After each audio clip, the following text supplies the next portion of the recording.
So today we're in the kitchen and I'm just about to make my green breakfast smoothie, so I thought I'd film it to share with you how I do it.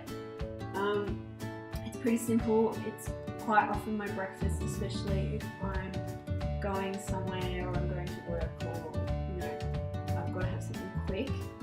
I'll often make it and then take it with me, or it's a really good snack, or I just love green smoothies. So basically I have a few ingredients. First of all, I'm going to start off with a frozen banana. I use half a frozen banana. I find that this gives it a really nice texture. I usually only use half just because I find that that's sweet enough for me, and I just want to keep the sugar content low. So I just chuck that in. And then I have some kale and some spinach leaves. So I chuck that in as well. Then today I'm using zucchini. Sometimes I use cucumber, and I just chop that up and chuck that in as well. Then I put in half an avocado.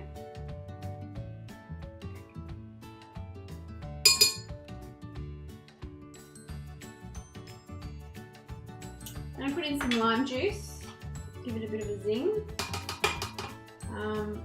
And a bit of ginger. Ginger and green smoothies are awesome. Just the same thing, it gives it a bit of a zing.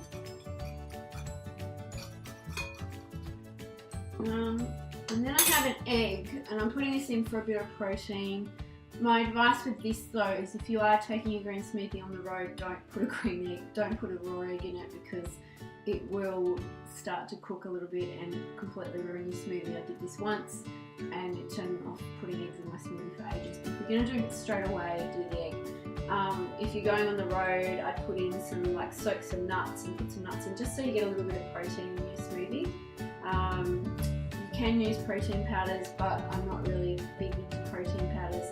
If you do use protein powders, just really be wary of the ingredients in the protein powders and try to go for something that's more on the whole food side. Even though protein powder isn't a whole food, go for something with more raw ingredients. And if it's got 50 million ingredients, yeah, I can stick clear of it.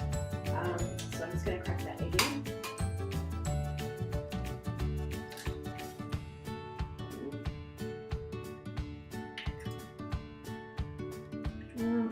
And then today I'm also going to put in, I've got a little bit of coconut kefir brewing, which is a fermented drink, and I've used coconut milk.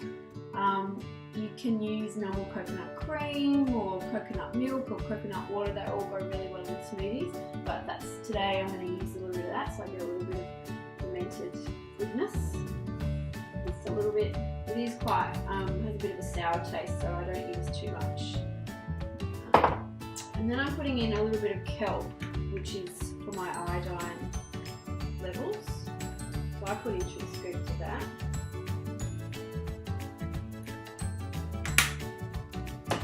And then I'm putting in some stevia to sweeten it a little bit, because I've only put in half a banana.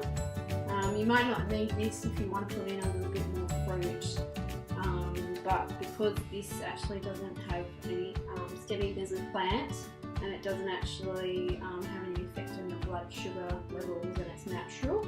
I sort of sometimes use this as a sweetener, so I'm going to put in 2 scoops of that.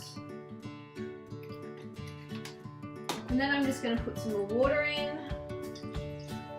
Coconut water would also be good in this. Put the lid on.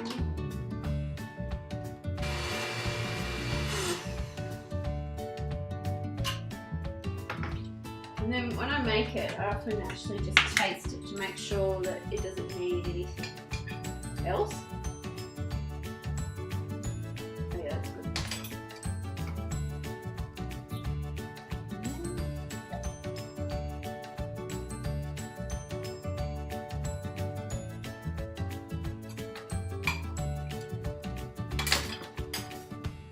And that's it. That's my green smoothie. Bon appetit.